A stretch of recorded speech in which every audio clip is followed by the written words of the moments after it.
Welcome to the Wellbeing Room. Today, I am super excited and delighted to have with me Holly Davis. Holly Davis is a whole food chef, author, and educator. She teaches a range of face to face workshops and online courses covering things like sourdough baking, fermentation, and Japanese whole foods. In 1985, Holly co founded Sydney's Iku Wholefoods Kitchen, a place that I used to love going to eat, probably not in 85 because I was still quite young, but probably in the early 90s. And the purpose of this business was, in her words, to seduce people to better ways of eating and to support organic farmers and producers. Inspired by macrobiotic philosophy and the use of Japanese whole foods, the kitchen made seasonally appropriate dishes using mostly plants. She did sell this business in 1997 to move on to other bigger adventures. Holly has a passion for Japanese ingredients and recently presented an online course in the art and alchemy of Japanese whole foods. I was delighted when I heard about this course offering and signed up straight away. I'd never had the chance to meet Holly before, but had been a big fan of hers for a long time, owning both of her cookbooks, Nourish and Ferment, a guide to the ancient art of culturing foods, which I have sitting here beside me. Um, she began her journey into cooking and whole foods over 50 years ago, and today I am super excited to have her with me in the Wellbeing Room. Welcome, Holly. Oh, that's very lovely. I I didn't exactly start my career over 50 years ago, but that's where I got interested. So I was 14, 51 years ago. Yeah. Yeah. Um, yes, and that's sort of where I was introduced to the concept of Buddhist medicine and macrobiotics. And Mm, those when you're very young, you yeah. just you're like a sponge. Actually, Mm. I've stayed a bit like that, but um, I got completely hooked by the concept, and I just wanted to know everything that it Mm, was possible to know. yeah. They're my Hungry. favorite kind of students. Hungry students are the best. Absolutely. I mean, any student, any way a student is I've come to learn is fine, but Mm, I am that kind of student who's up the front with their hand up, irritating everyone. yeah. Yeah. Oh, what about this? Exactly. Always asking questions. I love it. And I'm actually going to start with my first question now, which is what is your first memory of cooking and why is cooking a passion that you've pursued throughout your life? You're going to love my first memory of cooking. My mum was a really great cook, and I think this one's earlier, but the one that first came to mind. So my very first memory, I think, of being involved in the creation of something was at kindergarten, and we were stirring up a Christmas pudding. Mm, And I've got two school memories that I think made me want to be a cook. And one of them was that, like, I was obviously really tiny, because as I remember the bowl, it was like way yeah. bigger. It was like this in front of me. And I remember kind of getting into it and kind of stirring it up and loving that. So the physicality of that and the smells, and just being really sort of enamored with that. Uh, and then my mother taught me to make, she had a Kenwood chef, which Mm. I now own a Kenwood chef, only Oh, recently. wow. Yeah. Yeah. Of my mother. I did a terrible thing to my poor mum. So she had a Kenwood chef, and she taught me to make meringues, which Mm. are actually not an easy thing to make. It's an odd thing to teach a child, really. But I would have been 11 maybe. Mm-hmm. And I became the meringue maker. And then she taught me to make omelets and she taught me to make omelets, and I became the omelet maker for my friends when we came home from the pub. Later on, not at 11, although in England you could actually have probably been at the pub when you were 11 and drinking, but I wasn't. Mm. Yes, and then the other thing that I know you only asked for one, but the other thing was I did whatever that's home economics or whatever it's Mm. called at school, Yeah. and the woman who taught us was an seemingly ancient woman, probably younger than me, and when she sifted flour, She did it over a big bowl with, obviously with a sieve, with the flour and the sieve, and she wore a wedding ring, and as she tapped the sieve, the wedding ring tapped on it and made this lovely rhythmic sound. And I would cite that as something that made me want to be a chef. Oh, wow. Isn't that weird? It's like, it was so, I'm completely kinesthetic, which I guess that speaks to. Yeah. And I, if I'm not wearing a ring, if I have to sift flour, I'll put one on. Oh, wow. Yeah. Beautiful. That's a lovely connection there. Strange, but yeah, I love that. Yeah. I love the physicality of cooking and the whole connection to to the things that I'm using and to the ingredients themselves, and then what I'm actually creating. I love that. Yeah, yeah. It's a very tactile thing. I think you need to touch the ingredients. You need to obviously test things, and so that sensation of feeling. But also you mentioned the smells, and Yes. that's a big part of. And I'm from the Japanese alchemy course that we just did. You talk about listening to the sound of the food as well as its cooking, and listening for certain things, which is something I've done automatically, but having you so articulate it so clearly, like, oh yeah, that's right. It is very much a sound thing as well. Sounds change as something's cooking, and it can be a fantastic indicator of what's happening in a pot.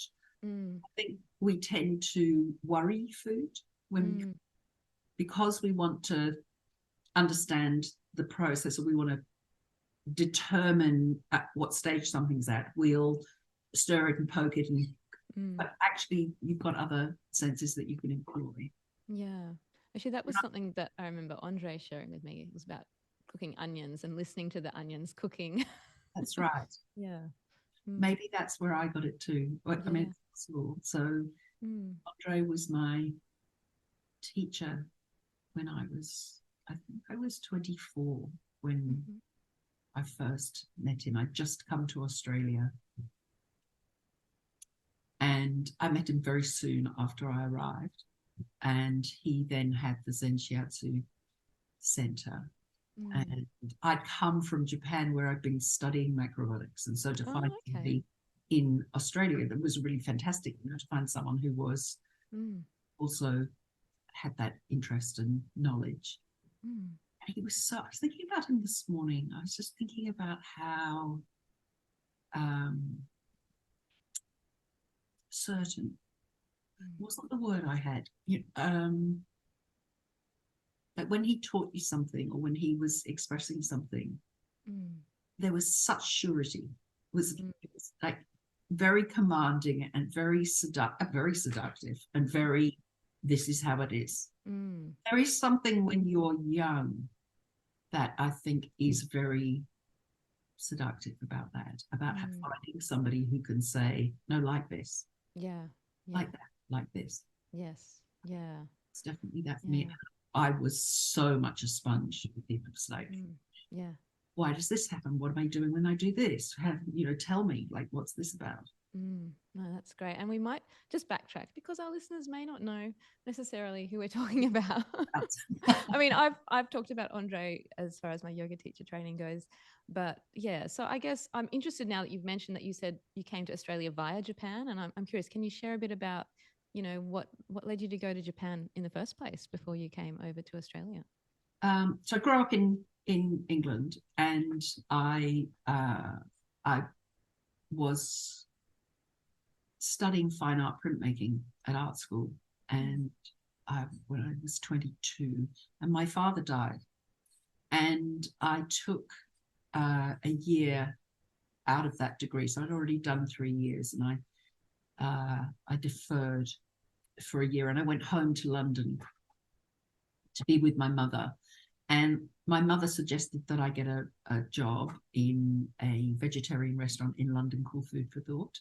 Oh, wow. Which, if anybody goes back a bit, that was a very special place. And so I worked there. And were you vegetarian at the time?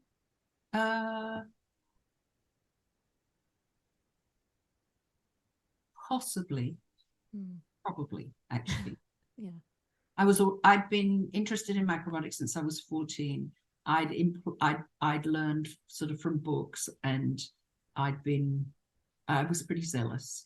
I was very kind of a little bit kind of overly keen on being correct about everything. So would you say yourself you came into the macroneurotic category? Yeah, like the rest of us. It definitely did. Saved if you do, damned if you don't. Yes. It's like, I'm out to change the world. That's my mission. And when I was about 17, there was a beautiful macrobiotic restaurant in London called Sunwheel. And they had a little sign on the door. I worked at Camden Lock, which was across the road, and it was on the bridge sort of at Camden. And I used to go and get my lunch there. And I was walking in to get my lunch, and I saw they had a little sign there that said, manager wanted. You know, they were looking for a manager. 17. I walked in and said, oh, I'd like to be your manager. And they said, oh, what experience have you got? I said, well, none, but I'm really interested. And they said, well, that's so lovely, you know, thank you so much, but, you know, come back in 20 years when you've got some experience. And in that, pretty much in that moment, what Iku became was formulated in my mind. I want a restaurant. At some point in my life, I want to have a restaurant. I want it to be completely, that was very important to me. So I was 17, you know, I don't know, 1837 or something. I was like way back. And it was very hippie. The whole thing was very sort of brown rice, brown paper, brown everything, brown food, and pine. Anywhere that sold like Cranks and those London vegetarian restaurants, they were all very wholemeal in quite a dry and fairly uninteresting sort of way. Yeah. And I conceived this idea that I would have a restaurant and it would be really inviting. There would be no pine. It was like my rule. No pine. There's got to be no pine, and it's got to be really enticing to people in terms of the way it presents itself, and the food's got to be sort of fresh and beautiful, and wholesome. And I wasn't vegetarian when I started Iku. I think I've jumped a few years and backwards and forwards, but that's kind of who I am. Yeah. It's okay. Yeah. So I'd got interested in Japan when I was 10, weirdly. My parents took me to a Japanese restaurant when I was 10, and I had this very, like, really quite odd experience at the age of 10 of feeling like I'd come home. I walked into that restaurant. There were women in kimono. There were tatami on the floor. It was, you know, little booths you sat down into, and I just loved everything about it. There were tansu, a beautiful chest of drawers and things in the restaurant, and it was like, yes, I want this. So I think at 14, when I was introduced to macrobiotics, and it was described as having had it was a Japanese person who brought it to the West. It had a sort of Japan at its heart, and a lot of Japanese foods were involved. That was also very seductive to me, and that was part of my interest in it, I think. And it also just seemed to make sense that somebody gave me a drink that made me feel better when I had a cold. I was on my way to the stables. I stopped into a friend's sister's house, and she said, oh, I'll make you a little kuzu tea. And she made me an umeboshi kuzu tea, and I felt better, and my nose didn't run as much. And I went back to her and said, what was that? Like, what did you do to me? Like, what was that? And she then introduced me to a few books, and I thought, wow, that is such a new idea, that food can be used and it can alter the way that you feel, or the way that alter your well-being. Just love that idea. And so when I was in London working at Food for Thought, and I decided I was going traveling, my first port of call was, actually I went to the States first for a year, and I worked teaching horse riding in San Francisco, Golden Gate Park. And then I went to Japan to study macrobiotics, and I also wanted to study paper making because I'd been a printmaker and I was really interested in Japanese paper, and I was woodblock prints and various things that I sort of loved. Went there for that. And it was a very expensive place to be, and everybody said, oh, you won't be able to survive. And so I got very keen to work while I was there. And I enrolled in a 3-month course at the Macrobiotic Centre in Tokyo, where Lima Osawa actually was still working. So I met, which was pretty special. And I arrived and on day one realized, oh, little arrogant English kid, like, it's in Japanese. Teacher stood up the front and started talking. It was like, oh dear. And some very lovely woman said, don't worry, I'll translate for you. And I didn't think that was fair because she would have missed out a lot. So I just kind of absorbed what I could absorb, and I learned some cutting techniques, and I missed obviously a lot of what was being taught. But I got to be in the atmosphere and eat the food and all sorts of things, I think, by being there. I loved it. I loved Japan. I loved hated it, which is somebody had a couple I'd met before I left when I was in San Francisco had said to me, well, you're going to have this experience where you get there, you just think, oh, I've got to get out of here. There are just too many people. It's grey, it's ugly, it's oppressive. It's like, oh, just please get me out of here. And then you'll turn a corner and you'll see a cherry blossom, or you'll turn a corner and see someone carrying their washing, and you'll not want to go anywhere else in the world. And it definitely is like that, or it was like that for me. It's like, oh, I don't know if I can take the number of people. And then, no, I never want to leave. And the food was, I lived in an old, a really pre-war Japanese house, which is quite unusual in Tokyo because they were all bombed.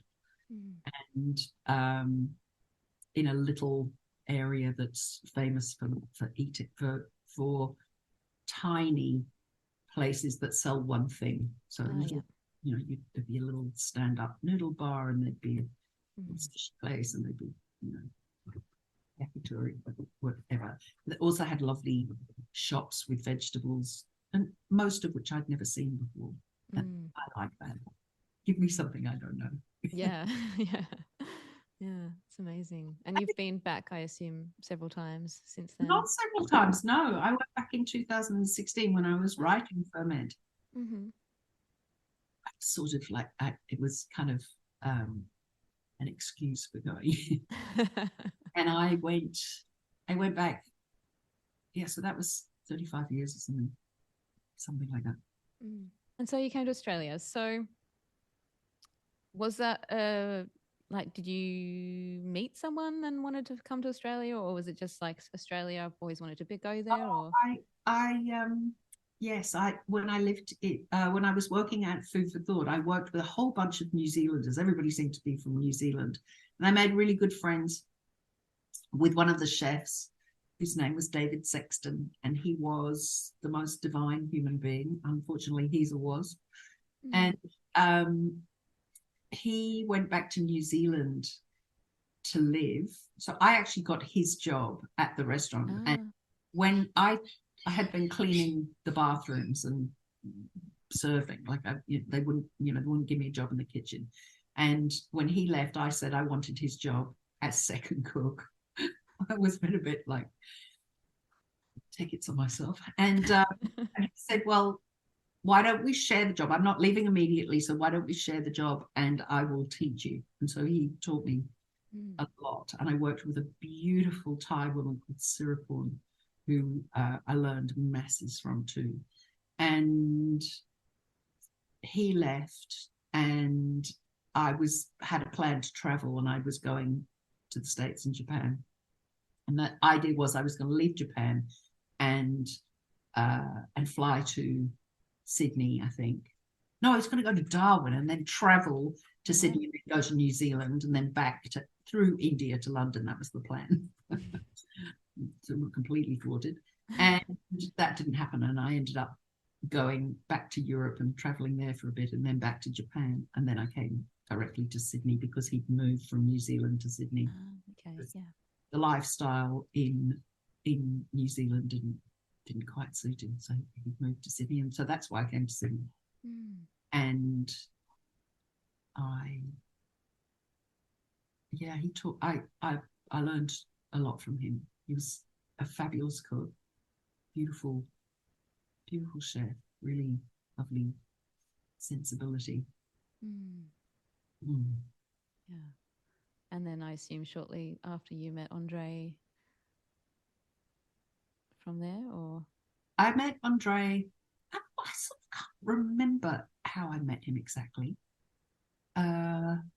Somebody would have probably told me about him, and I'd been to see him for shiatsu or something along those lines. And then a little bit later, he said that he was buying this restaurant in Rozelle, and he named it the Macrobiotic Restaurant, which I thought was terribly dull. And it was in Fako Bowman's offices. So Fako Bowman is the architect that designed is it called Longreach up in Queensland? It's a really famous sort of building he designed up there. Those were his offices, and he and his wife had wanted to showcase macrobiotics in the 60s, and they used their offices, they used the kitchen and the downstairs part of the building to, I remember him describing it to me. We wanted to make food and not produce more than this much rubbish in the 3 days that we ran the restaurant. Oh, wow. So that's going back a very long way, where somebody was really thinking about things. Yeah. And Andzej bought the restaurant from him, and then I bought the restaurant from Andzej. Okay. I worked with Andzej for, I think, almost 2 years, 18 months or something. And Andzej, I went to the UK, and Andzej said, when I came back, he said, I'm selling the restaurant and I'm selling it to you. I can't, I couldn't do it on my own. And he said, no, you can, you should, it should be for you. You're like, I'm selling it, but I'm only selling it to you. So you've got to get it all together, you've got to buy it. And I asked someone to bankroll me to do it, and they did. And they bought me Hare as well. Oh, wow. And it was only open on Friday and Saturday evenings. It was tiny. It had 36 seats, and I bought it. And the person who lent me the money worked with me initially, and then I met Willem, who I met him at a party, and he told me that he had a kind of a dream of a sort of health food restaurant, and he was at the time working in the Imperial Arcade in Sydney, selling jewellery, and I took him on as a wait person. And then when I was offered the building in Glebe that became Iku, he said, "Oh, if you're not interested, maybe I will be. Let's go and look at it together." And we decided we'd do something together. Yeah. So he and I started Iku together. He was an Afrikaner. He died in 1991. So Iku for me, it's very, I may cry. It's very dear to my heart, as it was then. Yeah. No. It was pretty incredible. Both those very, my first businesses, they taught me everything. And that experience of loving somebody. We weren't partners. He was gay and he had AIDS, and he and his partner both died within 6 months of one another. But they were, you know how you make, when you live somewhere else, you make people your family. They were mine. We were incredibly close. So that experience was very formative. It was incredible, and I think has a lot of who I am now. It is really given by that. Quite short period of time. It was 6 years. Yeah. what can happen in that short space of time. Yes. Yeah, sort of between, I was 27 when we started Iku and 33 when he died. So those are key. It's sort of where it was a driver for me in terms of who am I, what's life for and why am I here? Yeah, well, that's right. That sort of mortality motivation, isn't it? Yeah, it's a powerful motivator. And the best thing, there are good things about going through an experience like that. That it's not good at the time, but things that come from it that I think are really good. And I think amongst the best are that it just has you recognize that you can cut away everything. Nothing really matters except the relationships that you have and the way you run them. I think that's and I think true. That's I think it's really I've only ever I've worked at other things, but primarily I've only ever fed people. That's kind of been my life's mission, if you like. And I think you can have a very big influence on people. That the Hare Krishnas say that, I'm not Hare Krishna, but I like this concept that they have that if you're out on the streets and there are Hares around, they always want to give you something. So they might have a little card that they want to give you, or they may have some prasad, which is food, or they might have something, but they want to offer you. They're always offering you something, and if you take that, they feel that they have initiated your process of enlightenment.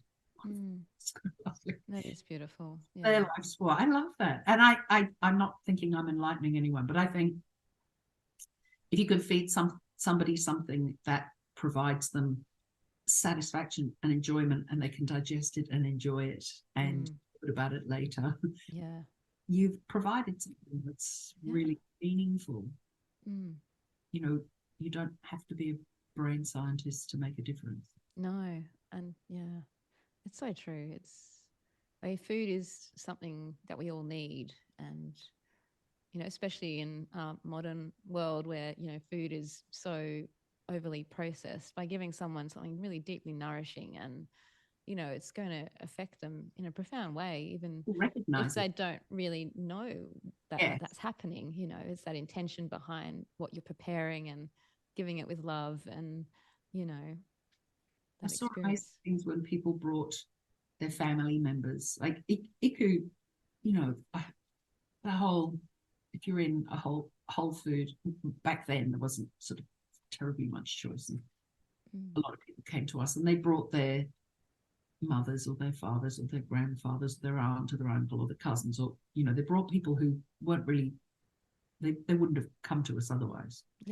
And I saw so many people sort of awaken to the joy that is really food. That then became customers. I think that's beautiful.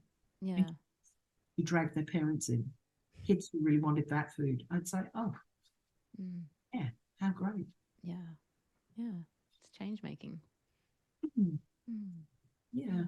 It's a fantastic thing. It's a great legacy.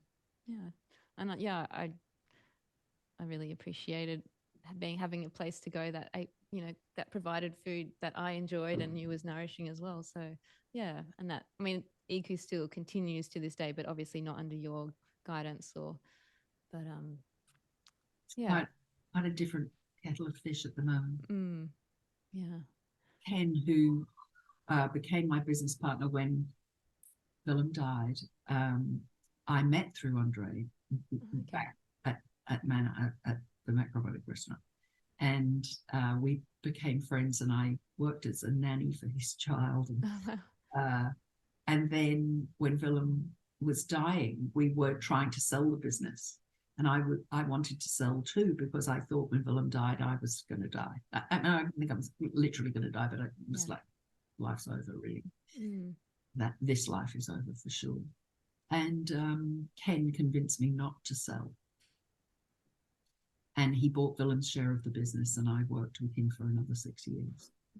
And that was a very different partnership, and also a fantastic learning experience. Not easy, but I learned a lot as we expanded the business. Yeah. We set up a commercial kitchen in a separate location, and then we had 3. I think we were about to open the 3rd one I sold. Yeah. Yeah, that was sort of amazing. And then he has recently sold Iku, and the people who are running it have got a much bigger vision for spreading it far and wide. Yeah. And when I sold in 97, it was kind of for the same reason that for me, the idea of sort of franchising and doing this with it, I want to do this with food. I want to bring it kind of in. It's not a great model if you want to make money. No. If you want to feel really good about what you do. Yeah, exactly. And what I see happening when I look at, I just think a lot of life force is lost when you mass produce stuff. I don't think it just sort of can't. How do you say that? I think that's double maybe. It can't not be. It sort of has to happen, I think. And I'm sure they're doing their best for that not to be the case. But and a lot of people are still very grateful for that food. Yeah, absolutely. Yeah, whenever I go to Sydney, if I'm going near one of the Iku stores, I always stop in and get a bancher slice or something like that. Yeah, that goes back. So that goes back to Andre. That the bancher slice may even be in this little book. Yeah, I got a recipe for it from when I lived in Manly, from the Manly Food Cooperative years ago. They had these little printed out recipes on these. I had a bancher tea cake. Yeah, and I had a bancher tea cake recipe, and I actually have 2 or 3 copies of this piece of paper in my collection. So I think the thing that's really, important, and more important now than ever, is that we acknowledge the source of things. And as things go further out, they lose the reference and the acknowledgement for the source. So I noticed that in here, there is, and this is from the 80s, this goes way back then, but there's a fruit cake for Christmas and other special occasions. And it doesn't say there where that particular cake comes from, but this is Faco and Pam's cake. So Faco and Pam, who had the Beggars Banquet, that's their Christmas cake. And it is Christmas cake because I made that cake too. So, I think I actually got it from Faco or Pam. And, but it's so easy in time. It just gets sort of watered down and gets lost for what the actual source is. Yeah. It's really important. Social media and the love that we have for foreign, I mean, in Australia, it's sort of everything's from somewhere else. Yeah. But I think it's really important to honor and respect and acknowledge the source of things. Something else we were talking about that I know comes from somewhere else. And so it's just like, this is an opportunity to say thanks very much, Rebecca and Pam, for that lovely Christmas cake. Oh, the bunch of tea cake comes from a woman called Anna Kagana. And she had I worked for her before I met Andre. I think Andre introduced me to her, but she had a little vegetarian restaurant in St. Leonard's. Okay. And she had the best palate of anyone I've ever met. You could give her something and she could not only tell you what was in it, but she could make a recipe out of something she tasted. Wow. She was really an amazing woman. And she's also not with us anymore. That's what happens when you get older. Yes. And life takes over. It's inevitable, unfortunately. Yeah. I've had a lot of deaths of young people in my life. I feel like I'm very comfortable with the fact that we die, but there's still sadness in it. Yeah. Yeah. Sense of Loss. that in the immediacy, the immediacy, the loss. Like in some ways, I think nothing is lost, but it doesn't feel that way when you're human. No, exactly. And I'm horribly human. Thank goodness for that. I think that's a wonderful thing to be, yeah. Thank you so much for sharing all that. I do have some other questions, and I know time is ticking by, and I would love to touch on these other things. But yeah, I just really appreciate the history that you've shared, your story, how you've come to this point, and all those special things that you've shared as throughout your life so far that you've shared with us here today. So thank you. I would like to talk about fermenting, and you are about to start your fermentation course this weekend, the live session start. So if you're watching this at a later point in time, it has already started, but you can also purchase the course after the fact as well.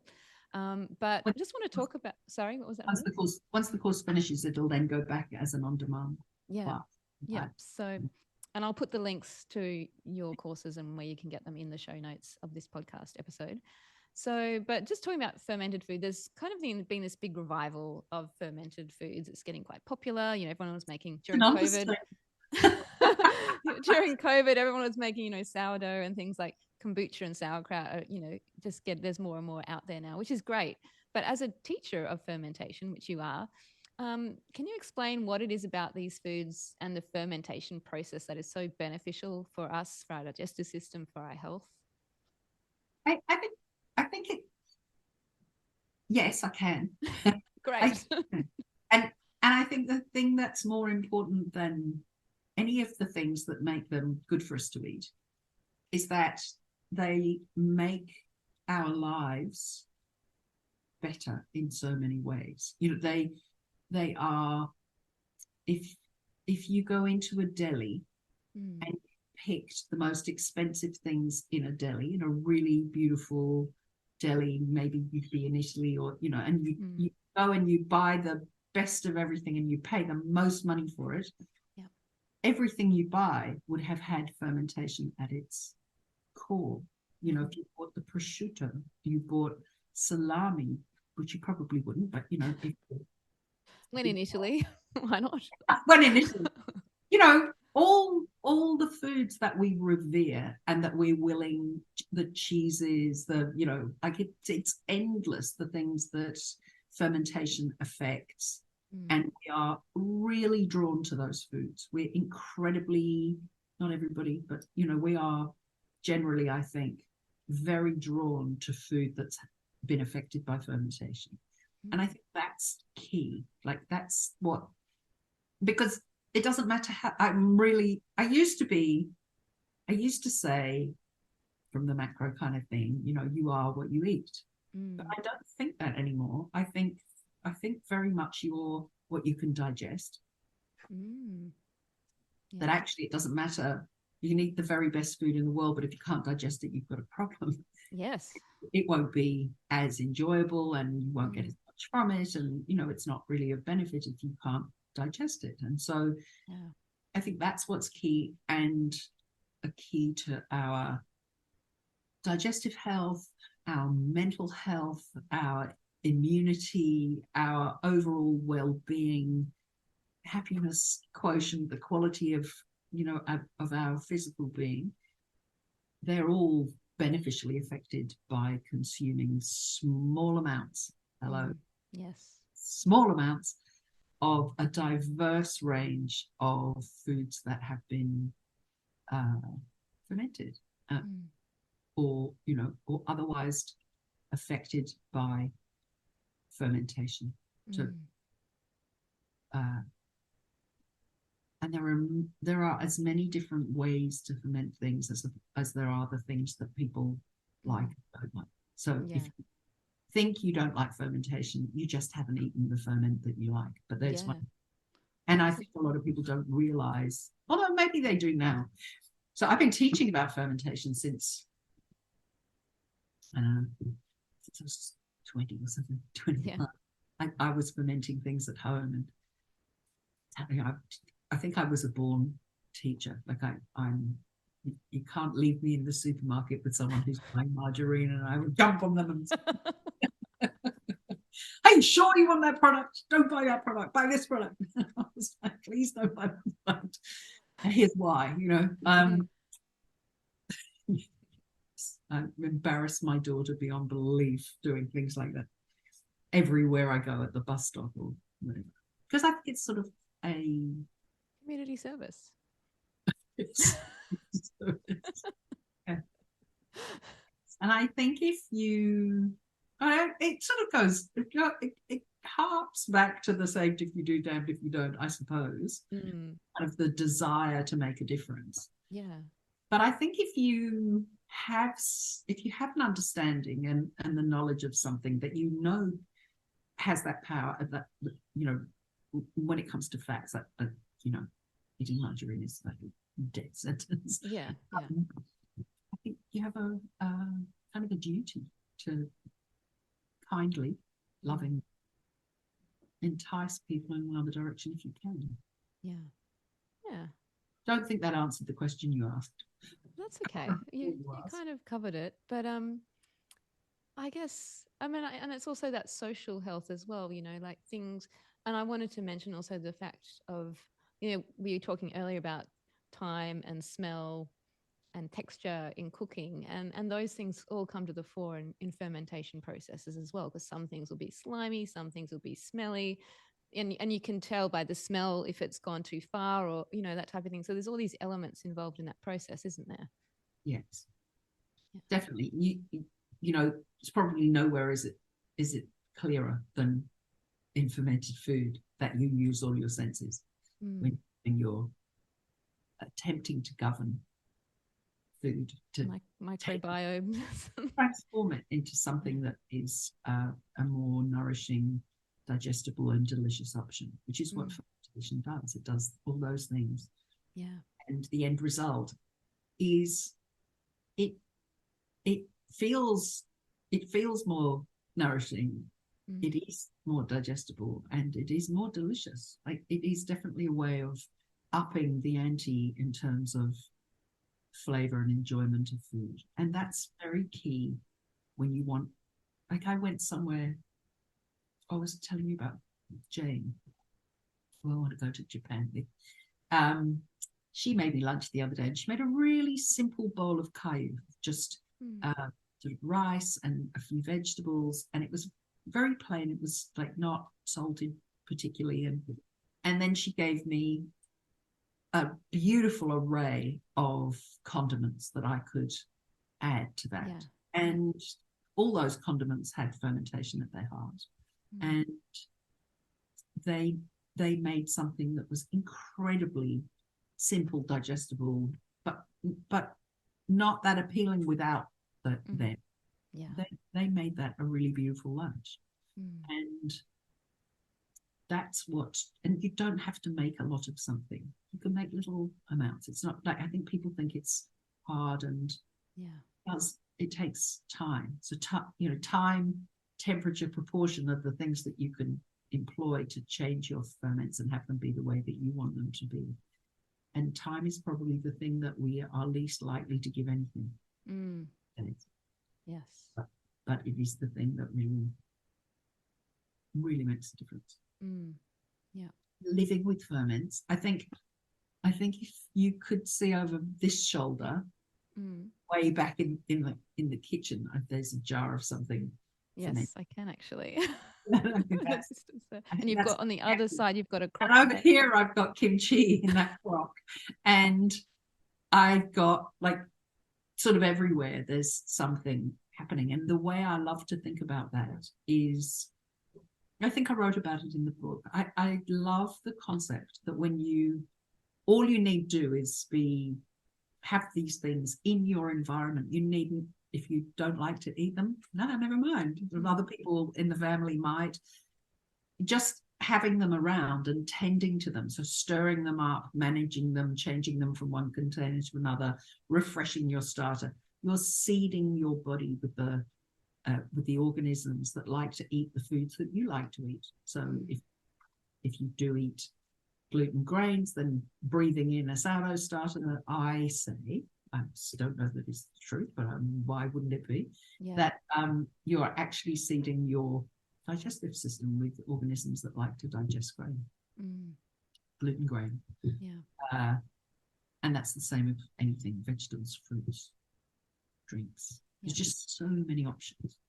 Well, I'm definitely looking forward to the course and learning some more about it, because I'm very much, I mean, I've always done sort of quick pickles, and I've made sauerkraut, and I've done a couple of things here and there, but yeah, proper fermentation is exciting. I'm looking forward to it. It's just started, and everybody got the sort of core class on Monday, and it takes people a little while to kind of get into the community and introduce themselves to each other and to tell me what it is that they want to learn. But it's really valuable if you go in there, encourage other people to go in there and say, hey, you know, like I've made this before and it didn't work so well, or I really want to know about this particular thing, and then I can design the classes that are live around that. Otherwise, I can make it up, which I don't, you know, it won't be bad. But no, that's right.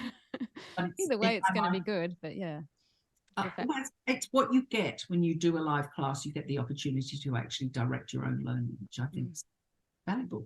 Yeah, that's what makes it worthwhile paying for a live class. Yeah, absolutely. Okay, we are running out of time. I have a couple of other quick questions.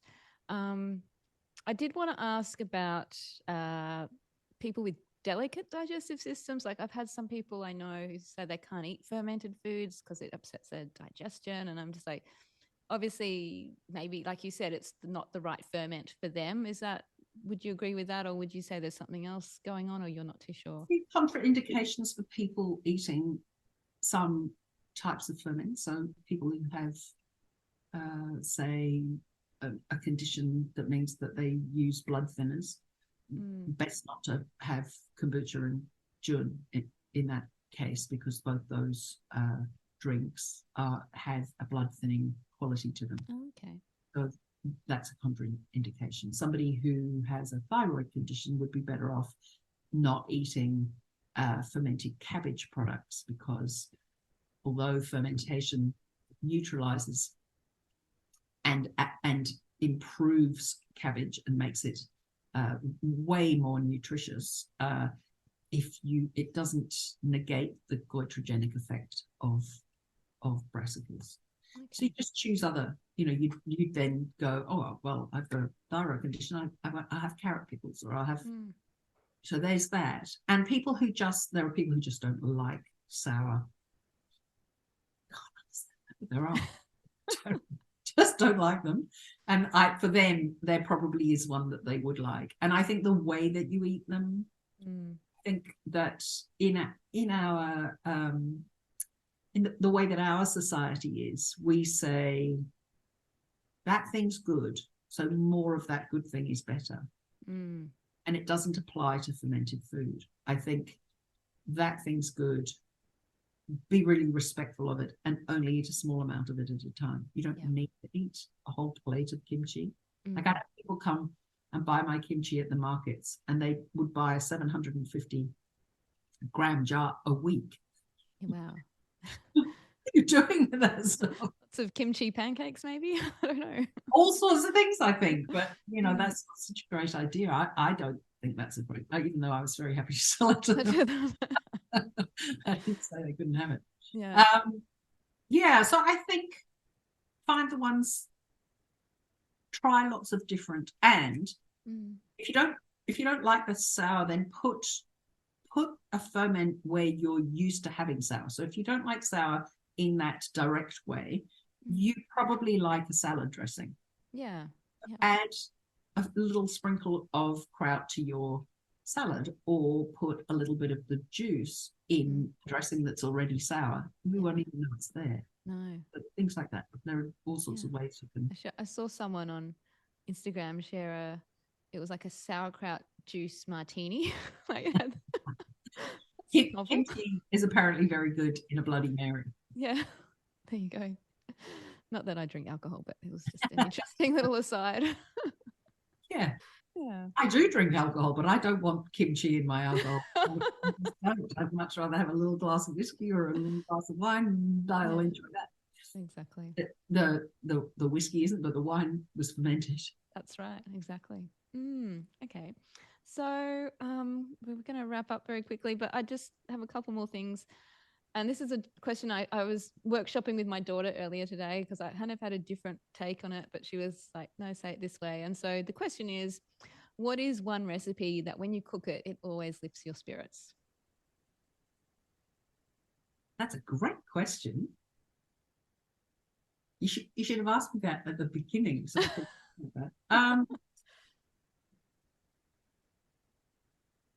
one recipe that always lifts my spirits.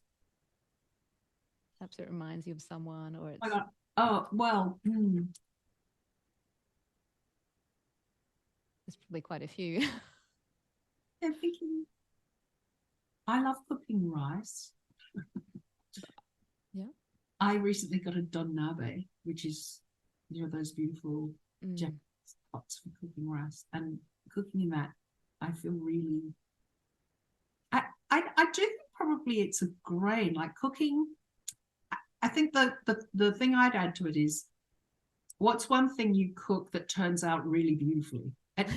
That lifts your spirits, because I can cook rice fabulous, like really, really well. And that's not nothing. Like it seems like such a simple thing. And that is one of the things that I feel really good about being able to do and being able to teach, because I think it's the difference between ghastly, like a poorly cooked grain, is disgusting to eat, like, sort of hard and dry, or just soggy, and so and quite deleterious to your digestion. Like it's really not easy to digest something like that. So being able to cook grain beautifully, I think is a key thing, and I can do that. Yes, taking me a few years to. Yeah, I've had pots. I still have things that don't turn out, but if they turn out beautifully, I feel really good about it. Yeah. Yeah, beautiful. Thank you for sharing that. Yeah, yeah. And I've been eyeing off your donabe pot in the last course. I'm like, one day. It's such a beautiful thing. They're quite expensive, but they the difference in the quality that they produce is really, really noticeable. Yeah, but it's not something you can cook a beautiful pot of grain without one. Oh yeah. I love cooking. I just cooked some rice this morning, threw some almonds in as I at the start. Beautiful. So thank you for sharing that. And one last question is there any food or dish that you still haven't tried and would like to eat or learn how to make? It's a bit of a challenging one. Sorry. Well, there are a number of ferments that I've not tried and don't know how to make. Oh, that's right. We were just talking about one earlier before this session. What were we talking about? The natto. Oh yes, the miso. Yeah.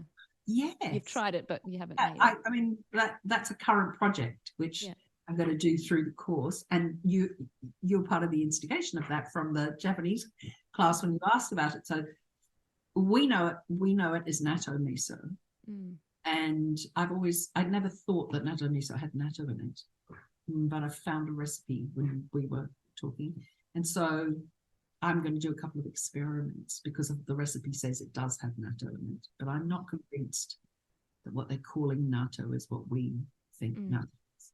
And natto is a fermented soybean with a very slightly challenging texture.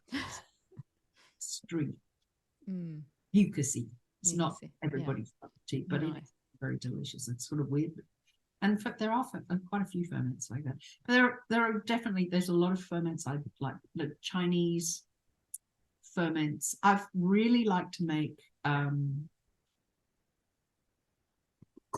it called? Duchi, which are the fermented black beans. They're dry, salted, fermented black beans. And I have had difficulty finding a recipe, but now there are so many people fermenting all over the world and talking about ferments that it's easier to find things.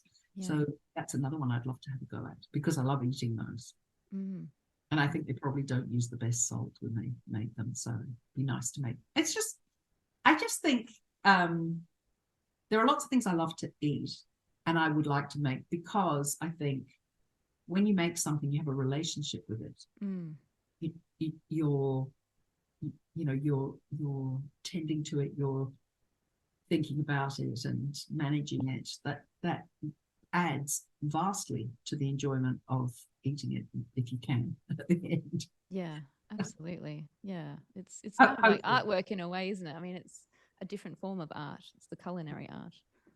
Yeah, it's very satisfying. But fermenting is very, very uplifting and satisfying, because you take, say, flour and water, and you put them together and you stir them up and you leave them, and you stir them up and you leave them, and you get rid of some and you put some new flour and some more water, and over a couple of weeks it comes to life and becomes this reliable, rises and falls in a set period of time, and it makes something that is glue, digestible, nutritious, and delicious. I mean, who knew?